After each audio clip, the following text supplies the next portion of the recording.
Hey guys, Matt here from RuneHouse. This is going to be a video response to Stokenut's most recent video regarding the Grand Exchange tax. I was just going to post this as a video response rather than trying to make a massive long 17 comment reply on Stokenut's video, and so that my subscribers can also understand what the proposed idea is by a couple of high level players. Now, I'm just going to show my credentials basically to if you're not my subscriber, if you're one of Stokenut subscribers. I'm also level 138 with a very high skilling total level, heading for RuneScape in the future. But let's get on to this proposed tax. Now, basically Stokenut said G only tax, and I think that it should be applied to trades as well. And my reasoning behind that is that the G is more convenient. I understand the nostalgic value of going around in Fally Park World 2 and hunting for certain bargains or whatnot, but it's not. It's just, I guess I don't have that nostalgic will that the other veteran players seem to have.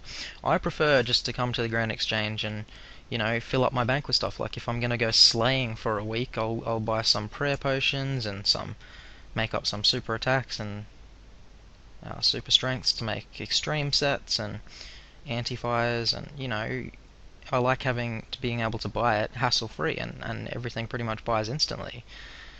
Like it's more convenient to use the Grand Exchange, it saves time, so I don't think that we should be encouraged to trade more than to use the Grand Exchange. I think the Grand Exchange is a great tool. With that being said, we should implement both of Stoke's ideas to both the trade windows. Obviously we can't have an item sync in a trade window, or else it'd have to take one of them out of the Grand Exchange or something, so scrap the item sync tax idea from physical trades, but implement them both on the Grand Exchange. And now basically what Stoke is saying is that if you go, say, armored or chestplate, if we buy an armored or chestplate here for ranging, I'll buy this, and that's, say, if I put in that offer to buy it for that much, obviously the person that sells it to me for that much will only get this price minus 5%, or whatever percentage Jagex thinks is appropriate to tax. Obviously the balance team will have to look into economics and such, but essentially I still pay the same price when I'm buying, but the seller obviously gets a percentage less than what he would usually get. Also, if I'm buying this, I would always get the item that I'm buying, but the person that's selling it might just get the coins that are in the Grand Exchange system for tax, and it'll still sink even more coins out of the game, hopefully, because that's the idea. We're in a period of hyperinflation almost, or just normal inflation, I should say, because the money's not counterfeit on RuneScape. It's all earned by high alchemy and such.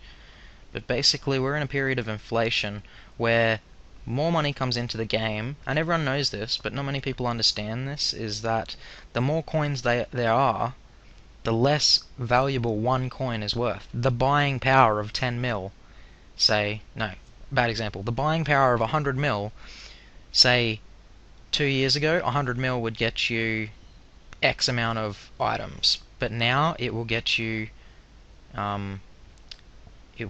less items, because the coins 100 mil isn't worth as much as it was back then. The item prices are always the same. Like for example, this armored or chestplate is always going to give us 33 range attack. These stats aren't going to change on the armored or chestplate. The thing that changes the price is the supply and demand, and the value of the coins. Basically, with more inflation, it reduces the buying power of the coins because there's more of them and they're more easily accessible. If more coins are coming into the game, it's just like a normal economy. If the US government or Australian government or the UK government, I'm not sure about their politics system, but I guess the Queen's in charge anyway. But if they print money, they get the printers to print $1 billion and put it in circulation in the banks. Obviously, money isn't going to be worth as much to everyone else because the buying power is going to be less.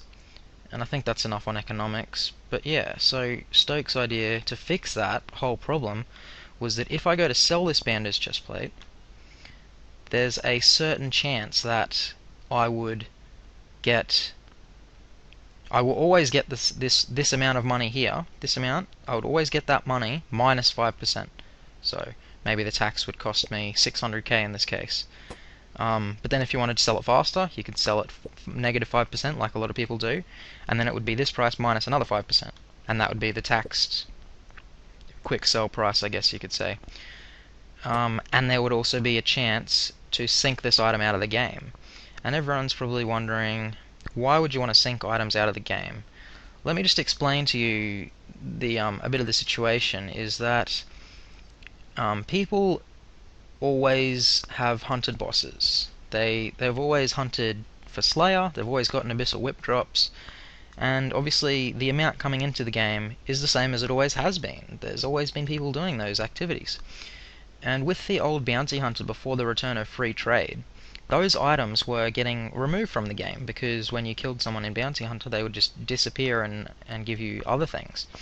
So essentially there was always a demand for whips, because if someone dies in Bounty Hunter and loses his whip, he's going to need to buy back a new one. But now, because that same whip is dropped, it's not removed from the game. The other PK just gets it, and then he can just sell it back to the Grand Exchange. And that's why, say for example, whips were 2.5 mil when the return of free trade came, and now they're 350k, as Stoke was just saying on his video. They're pretty cheap now, and that's solely because there's no sink to them. So if you're selling an item, you would always get the money minus the tax, but there's a 5% chance that it would just disappear and the person buying it wouldn't get it. Like, they wouldn't lose their money. The offer just wouldn't transact. The Grand Exchange would just suck up this Bando's chestplate into oblivion, give me coins out of the taxed money, and then like obviously the tax money is going to be more than what they're paying out from the low percentage of items getting sunken, and it would fix the problem. And the problem is basically, 11 mil for a Bando's chestplate. I'm 138 combat. If I had Torva, a Divine, the best gear, brews and supplies are still really expensive. Like, it's 30k for a 6-dose brew. And the problem with that is, if you're going to a boss, say, if you like bossing, so you say, I think I'm going to go to Bando's. The GP per hour gain that you'll get would be so low that you'd be better off just picking up herbal or secondary ingredients. Like, legitimately, you'd be better you'd get better money per hour going off and picking Mort fungus or blue dragon scales or snape grass, because that can give you a steady income of 1 or 2 mil per hour if you're pretty good, pretty quick, and not missing too many game ticks. Even limpwort roots and stuff. The problem is that people want to, like, I think that bossing is more difficult than going around and picking up snape grass off the ground.